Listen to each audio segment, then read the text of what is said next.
As cities become more congested and air pollution continues to be a major issue, there's growing interest in alternative fuel vehicles. One such option is the hydrogen fuel cell car, which emits only water vapor and provides a sustainable solution for transportation. Today, we will explore two alternative approaches of this technology and its drawbacks.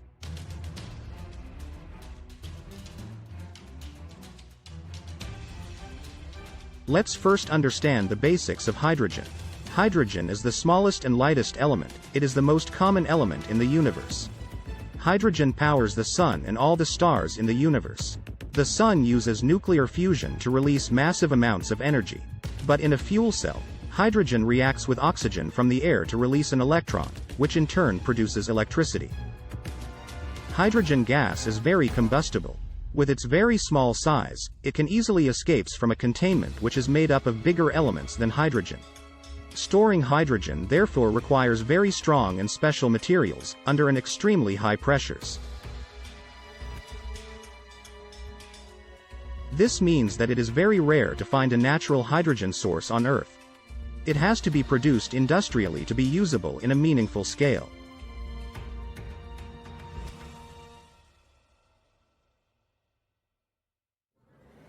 Storing hydrogen in a car has been difficult. For example, the hydrogen tank used in the Toyota Mirai has a pressure of 700 bars. This is the same as the water pressure of almost 7 kilometers underwater. The storage and the infrastructure to contain and transport hydrogen requires huge amounts of new investments in technology to improve the current situation.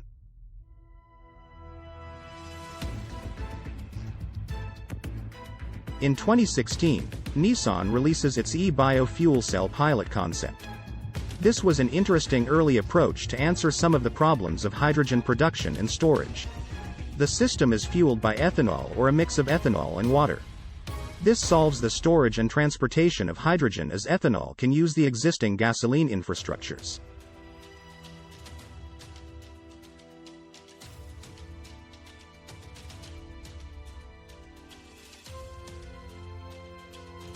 The system uses a reformer to extract hydrogen from an ethanol fuel tank. It then uses the hydrogen generated to produce electricity in a conventional fuel cell. The electricity then powers an electric motor, which drives the car. The byproducts of the system is water and a very small amount of carbon dioxide. The carbon dioxide is produced from the carbons in the ethanol molecules. As ethanol is generally produced from crops like corns, where the carbon dioxide is captured from the atmosphere for the crops to grow. This seems to be a system that is overall eco-friendly. It would be interesting to see more development in this technology, but the project seems to have stopped due to Nissan's global restructurings.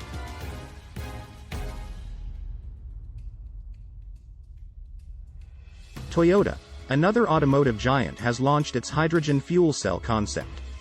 The Toyota Mirai uses a fuel cell stack to convert hydrogen gas into electricity, which powers the car's electric motor.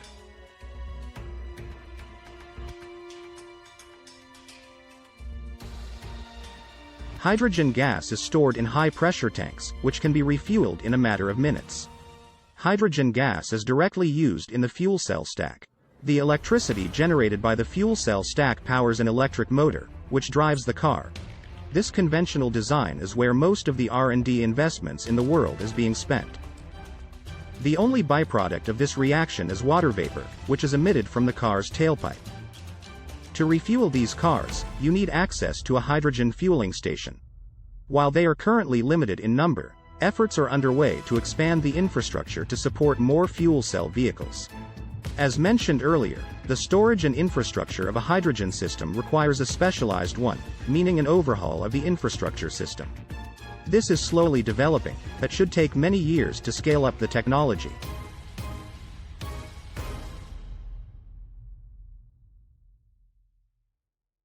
Hydrogen fuel cell cars provide a promising alternative to traditional gasoline-powered cars, with zero emissions and a sustainable source of fuel.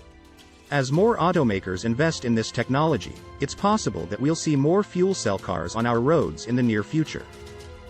Thank you for watching. If you like the content, please press subscribe to support the channel.